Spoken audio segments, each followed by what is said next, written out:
읽겠습니다. 하나님이 야곱에게 이르시되 일어나 베델로 올라가서 거기 거주하며 내가 내 형 에서의 낯을 피하여 도망하던 때에 내게 나타났던 하나님께 거기서 제단을 쌓으라 하신지라. 야곱이 이에 자기 집안 사람들과 자기와 함께한 모든 자에게 이르되 너희 중에 있는 이방 신상들을 버리고 자신을 정결하게 하고 너희들의 의복을 바꾸어 입으라. 우리가 일어나 베델로 올라가자. 내 환난 날에 내게 응답하시며 내가 가는 길에서 나와 함께 하신 하나님께 내가 거기서 제단을 쌓으려 하노라 하매 그들이 자기 손에 있는 모든 이방 신상들과 자기 귀에 있는 귀고리들을 야곱에게 주는지라. 야곱이 그것들을 세겜 근처 상수리 나무 아래에 묻고 그들이 떠났으나 하나님이 그 사면 고을들로 크게 두려워하게 하셨으므로 야곱의 아들들을 추격하는 자가 없었더라. 아멘. 네, 반갑습니다 여러분. 저는 청년부를 섬기는 박현선 목사입니다. 오늘 함께 나눌 말씀의 제목은 다시 처음 그 자리로입니다. 오늘 우리가 이제 길고 길었던 야곱의 마지막 이야기를 나누려고 합니다. 성경 인물 중에서 이토록 하나님이 기회를 주시고 또 계속해서 하나님이 붙잡는 인물도 없는 것 같아요. 이런 의미에서 야곱의 이야기는 사실 우리 이야기라는 생각이 많이 들기도 하였습니다. 우리 또한 여전히 구제불능이지요. 우리가 주님을 믿는다라고 고백을 하지만요, 여전히 내 생각을 의지하며 살아갈 때가 더 많았던 것 같고요. 은혜 받았다고 하지만 그 은혜를 금방 잊어버리고 살아갈 때가 너무나도 많이 있었던 것 같습니다. 근데 야곱의 이야기를 통해서 그럼에도 불구하고 야곱을 사랑하시고 끝까지 야곱을 붙드시는 그 하나님의 사랑을 느낄 수 있기에 야곱 이야기가 우리에게 소망이 되는 말씀이라는 생각이 듭니다. 왜냐하면 주님의 그 사랑이 우리에게도 동일하게 되기 때문이지요. 오늘 본문 말씀은 이렇게 시작을 하게 됩니다. 제가 35장 1절의 말씀을 세번역 성경으로 다시 한번 봉독해 드리겠습니다. 하나님이 야곱에게 말씀하셨다. 어서 베델 올라가 거기에서 살아라. 내가 너의 형 에서 앞에서 피해 도망칠 때에 너에게 나타난 그 하나님께 제단을 쌓아서 바쳐라. 아멘. 하나님은 지금 야곱에게 베델로 올라가라고 말씀을 하고 계시죠. 근데 사실 오늘 말씀은요, 오늘 말씀만 독립적으로 봐서는 안 됩니다. 그동안에 이제 앞에서의 서사를 빼먹지 않고서는 오늘 말씀이 이해가 되지는 않을 것이에요. 결론적으로 말씀드리면요, 하나님을 뜨겁게 만나고 그리고 하나님 없이는 못 살겠다라고 고백했던 그 야곱이요, 이번만큼은 다를 것이라고 생각했던 그 야곱이요, 다시 한번 예전의 모습으로 돌아가게 됩니다. 이게 어떤 의미인지는 우리가 지난주 이후의 말씀을 먼저 나눌 필요가 있을 것 같아요. 야곱은 이 에서의 축복을 가로챈 채 이제 도망자 인생을 살아야만 했죠. 근데 이 하나님은 이 도망자의 길을 살아가고 있던 야곱을 찾아오셨어요. 그리고 야곱은 아버지와 할아버지의 하나님을 나의 하나님이라고 고백하는 그 인생의 첫 번째 전환점을 맞이하게 되죠. 베델에서 하나님을 만난 것이 야곱의 인생에서의 첫 번째 전환점이라고 한다면요, 지난주 나눈 말씀이죠. 야복 강가에서 하나님과 밤새 씨름을 하면서 마침내 나는 하나님 없이는 살 수 없다라는 이 야곱의 고백을 하게 되지요. 이것이 야곱의 두 번째 전환점이라는 것이에요. 이제 야곱은 에서를 만나기 위해서 이제 가야 합니다. 자, 하나님을 만난 야곱에게는 두 가지 변화가 생기게 되었는데요. 그 지난주 말씀에서 그 야곱이 에서를 만나러 가기 위해서 이 가족들을 어떻게 배치했는지 기억하시죠? 야곱이 제일 마지막에 서고요, 자기가 가장 사랑하는 순서대로 뒤에서부터 배치를 해서 이동을 했었죠. 자, 이제 마침내 이제 야곱이 형 에서를 이제 만나게 된 것이에요. 그 장면이 이제 33장에 기록이 되어 있는데, 여기서 야곱의 첫 번째 변화를 볼 수 있어요. 제가 그 33장 3절의 말씀을 한번 볼까요? 제가 빨간색으로 표시를 해놨는데, 야곱의 첫 번째 변화가 무엇인지 아시겠나요? 야곱이 맨 앞으로 가게 됩니다. 이걸 또 변화라고 하는 것도 참 웃기긴 한데요, 야곱이 맨 앞으로 가요. 생각해보면요, 야곱은 지금까지 단 한 번도 책임을 지거나 가장답게 가족을 지키는 모습을 보여준 적이 단 한 번도 없었어요. 그저 자기 살 궁리만 하고 있었죠. 그래서 야곱은 단 한 번도 자기가 맨 앞에 서본 적이 없었습니다. 그런 인생이었어요. 늘 식구들을 먼저 보내고 자신은 늘 혼자 있거나 맨 뒤에 있거나 혹은 이제 밤에 혼자 움직이곤 했었죠. 그런데 그런 야곱이 이제는 맨 앞으로 가서 에서를 만나게 됩니다. 야곱이 처음으로 어떤 책임을 지는 모습을 보여준 장면이에요. 이게 그리고 33장 3절의 말씀을 한 번 더 보면요. 뒤에 말씀. 네. 7번이나 땅에 엎드려 절을 했죠. 이것이 하나님을 만난 그 경험을 통해서 생긴 야곱의 두 번째 변화입니다. 그것은 이제 7번 절을 했다라는 것인데 그러니까 그동안 야곱은 형 에서를 그냥 무시했어요. 형으로 인정해 본 적이 단 한 번도 없었던 것이죠. 그러니까 파축 하나로 이 형의 장자권을 사려고 한 것이고요. 형과 아버지를 속여서 그 장자의 축복마저 빼앗은 것이에요. 그런데 그런 야곱이 변했다라는 것이죠. 형을 형으로 인정하지 않았던 이 야곱이요, 형한테 7번 절하는 모습을 보여줍니다. 에서에 대한 자신의 존중을 처음으로 표현을 한 것이에요. 처음으로 형에게 자신을 낮추는 모습을 보여준 것이죠. 그리고 이제 대화를 이제 보면요, 반복적으로 형님이라는 표현을 사용하고 있고요, 내 주라는 표현을 사용하면서 에서를 이제 지칭을 합니다. 이것이 하나님을 만난 야곱의 두 번째 변화입니다. 그것은 바로 낮아짐이지요. 저는 기독교가 변화의 종교라고 생각해요. 우리가 하나님을 만난다라고 한다면요, 우리는 변할 수밖에 없다라는 것이죠. 왜냐하면 하나님을 만남으로 인해서 우리가 이제 더 이상 이전에 내가 쫓던 그 가치들이 무가치하다라는 것을 깨닫게 되고 하나님 중심의 가치관을 가지고 살아가기 때문이죠. 여러분의 삶에도 분명 야곱처럼 이런 전환점이 있을 것이라고 생각합니다. 저도 이런 전환점이 있었기에 이 자리에 있는 것이라고 믿어요. 만약에 저에게 주님을 만난 경험이 없었다라고 한다면 지금 제가 어디서 무슨 짓을 하고 살지는 상상이 가지도 않네요. 혹여나 여기 계신 분들 중에서 이런 전환점을 아직 나는 경험하지 못한 것 같다라고 생각하시는 분들이 계실지도 모르겠습니다. 그럼 너무 걱정하지는 않으셔도 좋을 것 같아요. 일단 저는 여러분 이 자리에 있는 것 자체만으로도 너무나 훌륭하다고 생각하고요. 하나님은 이런 여러분의 마음을 귀히 여겨 주실 것이에요. 반드시 하나님의 때 하나님의 방법으로 여러분을 만나 주실 것이라는 것이죠. 그래서 여러분이 여러분을 만나 주실 하나님을 좀 기대했으면 좋을 것 같아요. 자, 이제 마침내 야곱과 에서가 20년 만에 이제 만나게 됐습니다. 야곱이 아마 20년 동안 여러 시뮬레이션을 해봤을 것 같아요. 뭐 대략적으로 한 34,970 몇 가지의 경우를 딱 생각을, 고마워요. 이게 약간 웃음 포인트였는데 웃어주셔가지고, 네, 여러 이런 상황들을 상상을 했을 거예요. 근데 지금 에서의 반응이요, 자신이 생각했던 그 수많은 상황 중에서 절대로 일어날 것 같지 않았던 그 반응이 지금 에서에게 나오게 된 것이에요.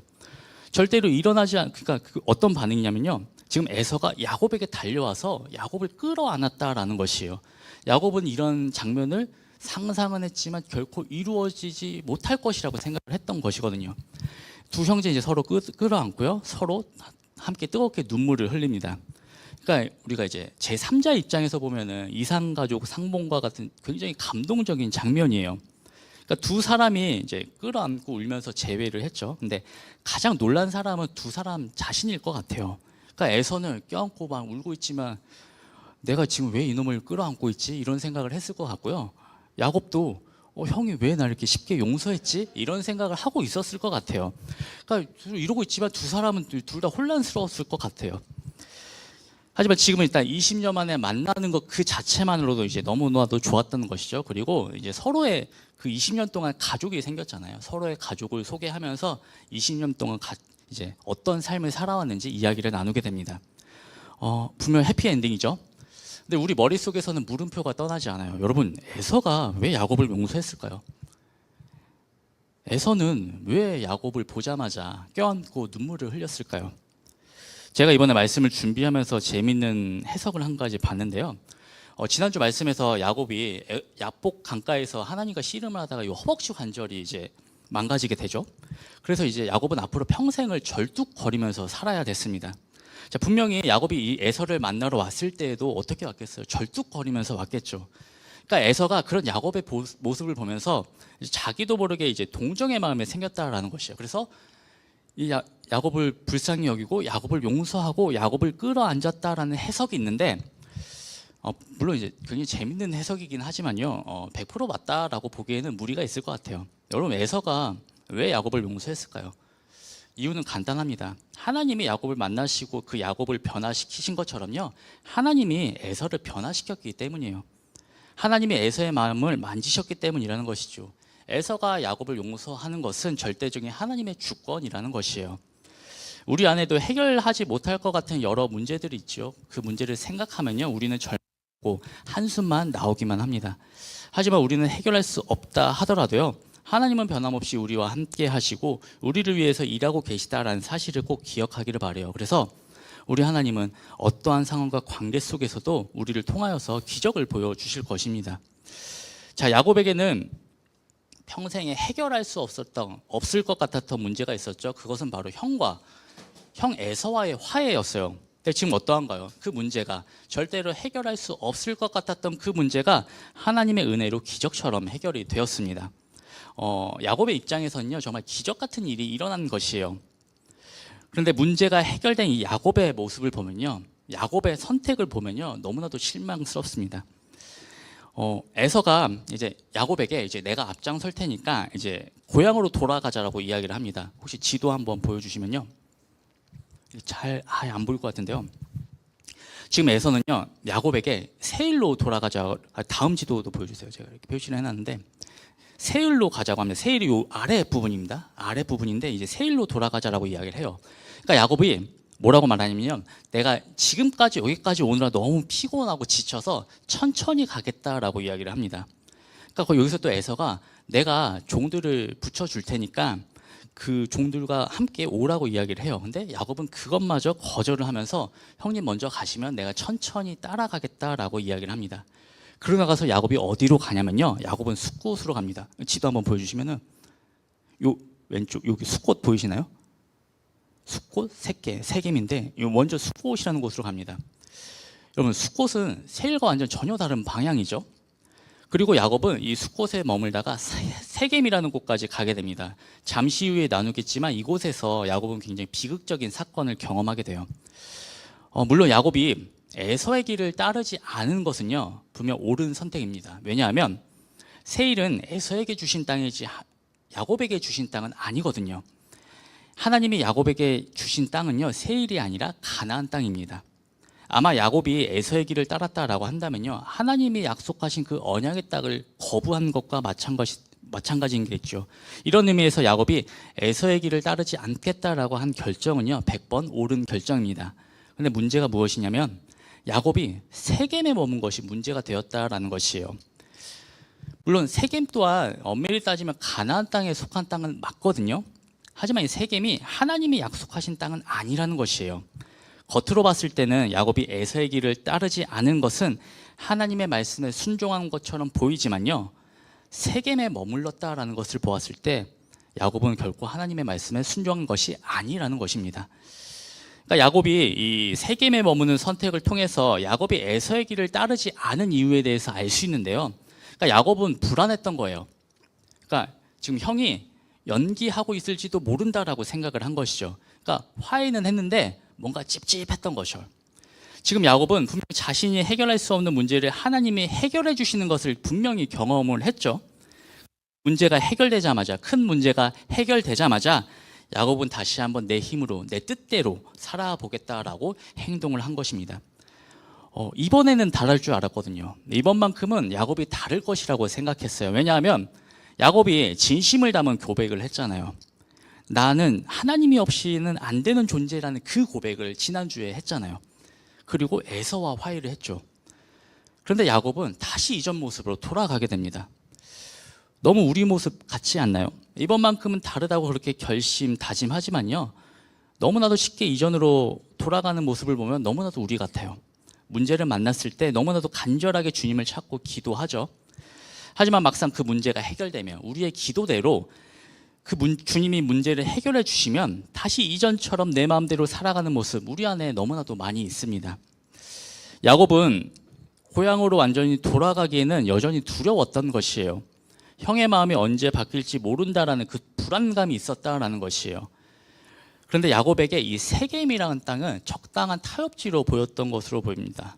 그러니까 그곳은 막 땅도 비옥하고 그리고 경제적으로 안정적이었고 전략적으로 안전해 보이는 땅이었어요. 타협을 한 것이죠. 그래서 야곱은 그곳에 땅을 사고 집을 짓고 심지어 제단까지 쌓으면서 자기 선택을 합리화합니다. 하지만 문제는 방향이라는 것이에요. 하나님은 베델을 약속의 자리로 주셨는데 야곱은 편안한 세겜을 택했다라는 것이지요. 겉으로는 제단도 쌓았으니 괜찮았다라고 야곱은 생각했을지 모르겠어요. 하지만 그의 마음 깊은 곳에는 여전한 두려움과 자기 중심적인 계산만이 남아 있었다라는 것이지요. 그런데 이 결정이 엄청난 비극을 불러옵니다. 이 비극적인 이야기가 34장에 기록이 되어 있는데요. 그 전에 야곱의 가계도를 잠깐 정리하면 좋을 것 같아요. 그림 하나 혹시, 네. 이것도 잘 안 보이죠? 네. 그러니까 이제 야곱의 자식이에요. 이제 아내 그리고 자식들. 야곱은 두 명의 아내와 그리고 두 명 그 아내의 여종들을 통해서 총 13명의 자식을 낳습니다. 이 중에 이제 남자 12명은 나중에 이스라엘의 12지파가 되고 이제 한 명의 딸이 있지요. 그 딸의 이름이 바로 디나입니다. 이 디나에게 비극적인 일이 일어나게 된 것이에요. 34장에 등장하는 이 디나의 나이는요, 대략적으로 14살에서 15살 정도로 추정을 해요. 우리 34장 1절의 말씀을 한번 보겠습니다. 자, 디나가 이 세겜 지방의 여자들을 보기 위해서 이제 밖으로 나갔다라고 이제 기록이 되어 있죠. 그러니까 지금이야 여성들이 자유롭게 나가는 것은 전혀 문제되지가 않죠. 밤에 나가든 새벽에 나가든 어떤 문제가 되지 않습니다. 근데 이 당시는 달랐다라는 것이에요. 여성이 자유롭게 밖을 돌아다니면 안 됐어요. 아마도 추측하기에는 디나가 이렇게 밖으로 나왔다라는 것은 아마도 이 디나가 부모님의 말씀을 무시했기 때문이지 않을까 싶습니다. 그런데 그때 이제 일이 생기게 된 것이죠. 지역명과 동일한 이름을 가진 그 세겜이라는 통치자, 그러니까 추장이 이 디나의 몸을 더럽히게 됩니다. 그런데 이 세겜은 또 웃기게 이 디나를 사랑하게 된 것이죠. 그리고 그녀와 결혼하기를 원합니다. 자, 이 소식을 들은 이제 디나의 오빠들이죠. 이 오빠들이 이제 분노하게 된 것이죠. 그리고 특히 디나가 레아의 뱃속에서 낳은 딸인데 레아에게서 난 또 다른 오빠인 시므온과 레이가 이 디나가 당한 일을 이제 용서할 수 없었던 것이에요. 그래서 이 시므온과 레이는 이제 속임수를 쓰는데요. 이제 이 세겜 사람들에게 너희가 할례를 받으면은 이 디나와의 결혼을 허락하겠다라고 이야기를 합니다. 조건을 건 것이죠. 실제로 이제 세겜 사람들은 모두 이제 할례를 행하게 되죠. 자, 근데 이 세겜 사람들이 이제 이 할례의 상처로 고통 중일 때 이 시므온과 레이가 성읍을 공격해서 이 세겜과 하모를 죽이고 세겜성의 모든 남자를 죽이게 됩니다. 여러분, 솔직히 인간적인 마음으로 봤을 때 시므온과 레위의 행동이 잘못되었다라고 할 수 있을까요? 저는 이들의 행동이 너무 동의가 돼요. 오히려 오빠들의 분노가 너무 이해가 됩니다. 아마 여기 중 누구라도 내 가족 중에 이런 일이 생긴다라고 한다면 누구나 모두 다 시므온과 레위처럼 행동했을 것이라고 저는 생각해요. 하지만 성경은 이들이 잘못된 행동을 했다라고 기록하고 있습니다. 야곱은 죽기 전에 자식들에게 축복을 내리죠. 그 유명한 야곱의 축복입니다. 그때 시므온과 레위의 분노를 언급하면서 이렇게 이야기를 하는데요. 창세기 49장 5절에서 7절의 말씀을 보겠습니다. 네, 다 읽기에는 기니까 빨간색 표시된 부분. 자, 그들이 휘두르는 칼은 난폭한 무기다. 그 분노가 맹렬하니 저주를 받을 것이다. 즉 야곱은 시므온과 레이가 그들의 분노로 인해서 그들의 가문이 저주를 받을 것이라고 이제 말을 하고 있습니다. 분명 시므온과 레위의 분노는요, 인간적인 마음으로 봤을 때 충분히 이해할 수 있는 분노였지만요, 결국 하나님 나라의 방식은 아니었다라는 것이에요. 인간적인 목소리는 큰 문제를 해결하는 것처럼 보인다 하더라도요, 결국엔 더 큰 비극을 낳는다라는 것이지요. 실제로 34장 후반부를 보면요, 이 시므온과 레위의 행동이 그 야곱 가문 전체를 위기에 빠뜨리게 만들기도 합니다. 그런데 사실 이 사건의 지금 가장 큰 문제는 야곱이라는 것이에요. 여러분, 야곱이 이 디나의 소식을 들었을 때 어떻게 반응했는지 아시나요? 34장 5절의 말씀을 보면요, 야곱은 그저 가만히 있었다라고 성경은 말씀하고 있습니다. 만약에 야곱이 이 믿음의 가정으로서 하나님께 물었다라고 한다면 분명 이 이야기는 달라졌을 것이에요. 이 사건의 핵심 문제는요, 시므온과 레위의 분노라기보다는요, 영적 지도자인 야곱의 침묵에 있었다라는 것이에요.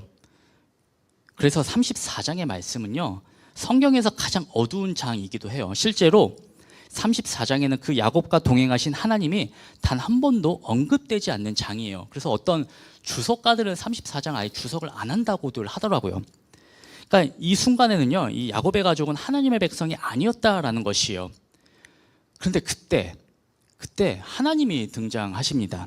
그리고 이렇게 말씀하시는데요, 우리 35장 1절의 말씀을 다시 한번 이번에는 다 함께 읽어보도록 하겠습니다. 함께 읽습니다. 하나님이 야곱에게 말씀하셨다. 어서 베델로 올라가 거기에서 살아라. 내가 너의 형 에서 앞에서 피해 도망칠 때에 너에게 나타난 그 하나님께 제단을 쌓아서 바쳐라. 아멘. 하나님은 야곱에게 말씀하시죠. 그것은 다시 베델로 올라가라는 말씀입니다. 저는 이 말씀에서 세 가지 중요한 의미를 발견했는데요. 화면 한번 보여주시면, 베델로 올라가라의 첫 번째 의미는요, 첫사랑의 회복, 온전한 예배의 회복입니다. 여러분, 야곱에게 이 베델은 어떤 곳인가요? 도망자였던 그 야곱이 그 외롭고 무기력했던 그 밤에 하늘로부터 임재하신 그 하나님을 처음 만난 그 자리가 바로 베델이었지요. 자신이 얼마나 무력한 존재이고 하나님이 나에게 얼마나 가까이 계신 분인지 처음으로 깨달았던 그 자리가 바로 베델이었습니다. 다시 말해서 이 베델은요, 야곱에게 있어서 첫사랑이 시작된 자리이고 온전한 예배자로서의 삶이 시작된 자리가 바로 이 베델이었다라는 것이에요.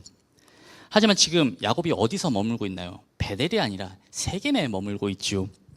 문제는 이 세겜은 머물러야 할 곳이 아니었다라는 점이에요. 혹은 이런 질문이 생길 수도 있을 것 같아요. 세겜에 머무는 게 그렇게 큰 잘못인가라는 생각이 드는 분들도 계실지 모르겠는데, 성경은 때로 이 지명이 가지는 그 의미를 통해서 우리에게 메시지를 전하기도 해요. 여러분, 이 세겜은요, 어깨라는 뜻을 가지고 있어요. 어깨, 짐을 지는 곳이라는 의미를 가지고 있어요. 짐을 나누는 곳, 균형을 잡는 어중간한 지대가 이 세겜이라는 것이에요. 다시 말해서 이 세겜은요, 중간지대, 타협지대라는 것이에요. 우리 이런 기도 많이 하죠. 세상 속에서 자꾸 무너지는 것에 대해서 우리 회개기도 참 많이 하죠. 근데 그럴 수밖에 없다라는 것이에요. 그러니까 중간지대, 타협지대에 있으면요, 세상과 타협할 수밖에 없다라는 것이에요. 하나님은 지금 그거 말씀하고 계신 것이에요. 야곱은 완전히 하나님께 가지 않았습니다. 베델로 가지 않았지요. 하나님을 예배하겠다는 그 선을 잊은 채요, 세겜에서 그 어중간한 지대에서 적당히 신앙생활을 하면서 타협했다라는 것이에요. 겉으로는 제단을 쌓았지만요, 그 마음에는 온전히 하나님께 드리지 못했다라는 것이에요. 예배의 자리로 가는 길, 그 애매한 중간에 머무른 것이 야곱의 큰 잘못이라는 것이지요. 사랑하는 청년 여러분, 오늘 우리의 모습은 어떠한가요? 여러분 혹시 세겜과 같은 어중간한 자리에 머물고 계시지는 않으신지요? 예배는 드리지만요, 마음은 세상에 가 있고 하나님을 믿는다라고 말은 하지만요, 중심은 다른 곳에 가 있지 않으신지요? 하나님은 오늘 우리에게도 동일하게 말씀하십니다. 다시 처음 그 자리로 돌아가라. 은혜를 처음 받았던 그 베델로 첫사랑을 회복하라고 말씀하고 계십니다. 처음이 우리에게 주는 기억은 생각보다 강렬하죠. 우리에게 처음이라는 그 순간은요, 정말 잊지 못한 순간들이 많을 것이에요. 저는 모태 신앙이지만요, 예수님을 정말 늦게 만났어요. 그러니까 10년 조금 넘은 것 같아요. 굉장히 늦게 만난 것이죠. 근데 저는 아직도 그때 그 순간이 아직도 생생하게 기억이 나거든요. 제가 나태해질 때마다, 제가 이제 소위 말해서 정신 못 차릴 때마다 그 순간이 떠오르더라고요. 아니, 하나님이 그 순간을 떠올리게 만드시더라고요. 사랑하는 청년 여러분, 우리도 다시 그 처음 자리로 올라가야 된다라는 것이에요. 눈물로 주님을 찾았던 그 자리, 예배의 감격이 시작되었던 그 자리, 하나님 한 분이면 충분하다고 고백했던 그 첫사랑의 자리로 우리는 다시 돌아가야 된다라는 것입니다. 다시 예배의 자리로, 다시 첫사랑의 자리로 돌아가서 온전한 예배자의 삶을 회복하는 우리 모두가 되기를 간절히 소망합니다. 베델로 올라가라의 두 번째 의미는요, 훈련의 길입니다. 지금 야곱은요, 이 세겜의 그 세상적인 가치관을 붙들고는 베델에 갈 수 없다라는 것을 깨닫게 되었어요. 그래서 가족들에게 이렇게 이야기를 하는데요, 제가 2절의 말씀을 봉독해 드리겠습니다. 야곱은 자기의 가족과 자기가 거느리고 있는 모든 사람에게 명령하였다. 너희가 가지고 있는 이방 신상들을 다 버려라. 몸을 깨끗이 하고 옷을 갈아입어라. 아멘. 여러분, 이게 겉으로 보기엔 되게 단순한 명령 같지만요, 이것은 삶의 근본을 바꾸는 결단이라고 볼 수 있어요. 삶의 방향을, 삶의 중심을, 삶의 기준을 다시 하나님께 맞추는 일이라는 것이죠. 야곱은 가장 먼저 우상을 제거하라고 이야기를 합니다. 이것은 단지 우상을 치우라는 그 외적인 정리를 의미하는 것이 아니에요. 내 삶에 쌓여 있었던 그 세상의 기준을 버리라는 것이에요. 하나님 외에 의지했던 그 모든 것들을 버리라는 것이죠. 그리고 몸을 씻으라고 하지요. 이것은 하나님 앞에 깨끗함, 정결함으로 서겠다라는 결단을 의미합니다. 우리가 이전과 같은 그 더러운 모습으로는 베델로 올라갈 수 없다라는 그 신앙 고백이 담겨져 있다라는 것이지요. 마지막으로 야곱은 옷을 갈아입으라고 하죠. 그러니까 이 당시 문화에서 옷을 갈아입는다라는 것은요, 새로운 정체성과 태도를 입는 것을 의미했어요. 그러니까 이제는 내가 더 이상 과거의 내가 아니라 하나님의 백성으로 살아가겠다는 선포가 담겨져 있는 명령이 옷을 갈아입으라는 명령이라는 것이지요. 여러분, 그래서 베델로 올라가는 길은요, 훈련의 길이에요. 버리는 훈련이고요, 씻는 훈련이고요, 갈아입는 훈련이 바로 베델로 올라가는 길입니다. 이 훈련 없이는요, 우리는 여전히 새김에 살면서 베델에 올라갔다라고 착각하면서 살아가게 된다라는 것이죠. 사랑하는 청년 여러분, 우리가 매주 드리는 예배는요, 우리의 삶의 중심이 바뀌는 시간이에요. 하나님보다 내가 더 중요하게 여겼던 것들을 버리는 시간입니다. 내가 붙잡고 있었던 성공, 내 마음을 지배했던 불안감, 사람의 시선, 세상의 인정, 그 모든 것들이요, 우상이었다라는 것을 인정하고 그것을 모두 내려놓는 결단이 바로 예배로의 회복, 이 예배의 시간이라는 것이지요. 다시 베델로 올라가기 위해서 이 세상의 가치관을 과감히 내려놓고 하나님 중심의 가치관을 가지고 세워나가시는 우리 모두가 되기를 소망합니다. 베델로 올라가라의 마지막 의미는요, 상처를 회복하는 길입니다. 저는 말씀을 준비하면서 디나를 좀 묵상하면서 준비를 했어요. 여러분, 디나 사건은요, 단순히 한 딸의 피해 사건이 아닙니다. 아버지 야곱의 무력함이 드러난 사건이었고요, 형제들의 그 분노와 폭력이 드러난 사건이었습니다. 다시 말해서 이 디나 사건은요, 가정의 분열과 두려움이 한꺼번에 드러난 상징적인 사건이었다라는 것이에요. 그런데 생각해 보면은 이 사건을 통해서 누가 가장 상처를 받았을까요? 무엇보다 가장 큰 상처를 받은 사람은 디나 자신이었을 것이에요. 성경에 그녀의 이름은 기록되어 있지만요, 그녀의 마음을 직접 말해주지는 않습니다. 사람들은 그녀에 대해서 두고두고 이야기를 하지만요, 정작 그녀의 내면은 성경에 기록되지 않습니다. 그렇게 이 이야기가 더 가슴 아프게 다가오는 것 같아요. 여러분, 물론 이제 디나가 중요하지 않은 인물이기 때문에 성경이 침묵하는 것은 절대로 아닙니다. 성경은 때론 이 침묵을 통해서 우리에게 더 큰 메시지를 주기 때문이기도 하지요. 그런데 아무도 이해해주지 못했던 그 상처, 그 자리에요, 하나님이 찾아오십니다. 그리고 이제 베델로 다시 올라가자, 내가 너를 회복시키겠다라고 말씀하십니다. 여러분, 베델은요, 그 어떤 야곱의 회복만을 위한 자리가 아니에요. 디나의 상처가 드러난 그 가정 전체를 회복시키시는 하나님의 자리라는 것이지요. 분명 디나도요, 야곱의 말처럼 우상을 버렸을 것이에요. 똑같이 옷을 갈아입었을 것이고요, 똑같이 몸을 깨끗이 씻었을 것이에요. 디나는 여전히 아프고 힘들었을 것이에요. 그 상처, 누구도 치유할 수 없는 굉장히 큰 상처예요. 평생을 안고 살아가야 될 트라우마이지요. 그래서 더욱더 그 상처를 가지고 하나님께 나아가야 했다라는 것이에요. 아니, 하나님이 하나님 앞으로 나아오라고 지금 말씀하고 계신 것이에요.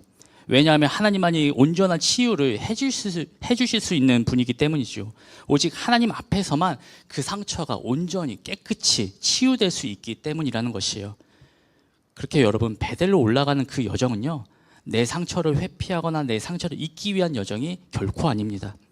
그 상처를 그대로 품고 올라가서 하나님을 만나는 여정이 베델로 올라가는 여정입니다. 그리고 하나님이 그 상처를 깨끗이 치유시키는 그 회복의 여정이 베델로 올라가라는 것입니다. 여러분, 이것이 복음입니다. 진짜 회복은요, 하나님 앞에서 나의 상처를 드러내는 것에서 시작됩니다. 그리고 하나님 앞에서 온전한 회복이 된다라는 것이지요. 그래서 지금 하나님은 베델로 올라가라고 말씀하고 계신 것이에요. 사랑하는 청년 여러분, 혹시 여러분 안에도 디나처럼 말하기 어려운 상처가 있지는 않으신지요? 지금도 마음속 깊은 곳에 묻어두고 있는 고통이 있지는 않으신지요? 여러분, 그 상처는 아무도 모를 수 있지만요, 우리 하나님은 알고 계십니다. 그렇게 디나처럼 여러분의 상처를 끌어안고 베델로 올라가시길 소망합니다. 하나님은 그 자리에서 여러분을 회복시키실 것이에요. 베델로 올라가서 하나님이 만지시고 치유하시는 진짜 회복의 여정을 걷게 되시기를 간절히 소망합니다. 말씀을 맺겠습니다. 사랑하는 청년 여러분, 야곱의 인생은요, 분명 실패의 연속입니다. 믿음이 있다라고 고백을 하지만요, 금방 흔들렸고요, 하나님의 약속을 들었지만요, 결국 자기 생각대로 살아갑니다. 이번에는 다를 것 같았지만 또 이전 모습으로 다시 돌아가게 됩니다. 이런 모습을 보면 너무나도 우리 같아 보이지요. 그런데 놀라운 것은요, 자꾸 이전 모습으로 돌아가는 그 야곱도 대단하지만요, 그런 야곱을 끝까지 포기하지 않으신 하나님의 모습이 더 대단한 것 같아요. 사실 여러분, 야곱의 이야기는요, 야곱에게 집중되지 않습니다. 우리가 한 달 가까운 시간 동안 살펴본 것처럼 이 야곱이 자꾸 이해할 수 없는 행동을 할 때마다 어김없이 하나님이 등장하십니다. 그리고 자꾸 야곱에게 기회를 주시고요, 야곱에게 복을 주십니다. 이쯤 되면은 크게 혼 좀 한번 내주셨으면 좋겠는데 아닙니다. 오히려 더 큰 복을 주십니다. 제가 좋아하는 목사님이 야곱 이야기에 대해서 이렇게 말씀하시더라고요. 화면 한번 보여주시면요, 이렇게 말씀하셨어요. 야곱 이야기는 하나님의 사랑 낭비 이야기이다. 여러분, 이 이야기가 동의가 되시나요? 저는 너무나도 동의가 됐어요. 그러니까 낭비라고 하니까 뭔가 부정적인 느낌이 들기도 하죠. 맞아요. 지금 하나님이요, 손해보는 장사 하고 계신 것이에요. 진짜 가성비 제로죠. 조금 격하게 말하면요, 하나님 지금 쓸데없는 행동 하고 계신 것이에요. 근데 중요한 것은요, 하나님은 우리를 향한 그 낭비 같은 사랑을요, 절대로 포기하지 않으신다라는 것이에요. 포기할 생각도 없으세요. 하나님의 사랑은 끝이 없다라는 것이지요. 저런 구제불능 야곱을 하나님은 왜 그렇게 사랑하시는지, 그 사랑이 정말 낭비처럼 보이기도 하지만요, 하나님은 그 끝없는 사랑을 통해서 결국 야곱을 변화시키십니다. 근데 사랑하는 청년 여러분, 하나님의 이 사랑 낭비 이야기가요, 야곱에게만 있는 것이 아니라 지금 우리에게도 열려 있다라는 것이에요. 여러분, 이게 진짜 은혜이고 복음이지 않을까요? 사랑하는 청년 여러분, 하나님은 여러분을 너무나도 사랑하고 계십니다. 하나님은 우리를 너무나도 사랑하고 계세요. 하나님은 지금 이 시간에도요, 하나님의 그 사랑을 우리에게 낭비하고 계십니다. 도무지 아깝고 손해 같아 보이는 이 하나님의 사랑이요, 우리에게 끊임없이 쏟아지고 있다는 것이에요. 여러분, 우리는 그 사랑으로 살아가는 존재들입니다. 우리는 그 사랑이 없으면 안 되는 사람들이에요. 먼저는요, 이 주님의 끝없는 사랑을 날마다 누리며 살아가기를 소망합니다. 그래서 여러분의 삶 속에서 날마다 주님이 사랑한다라는 이 고백이, 주님 고맙습니다라는 이 고백이 멈추지 않는 삶을 살아가는 우리 모두가 되기를 주님의 이름으로 간절히 축원합니다.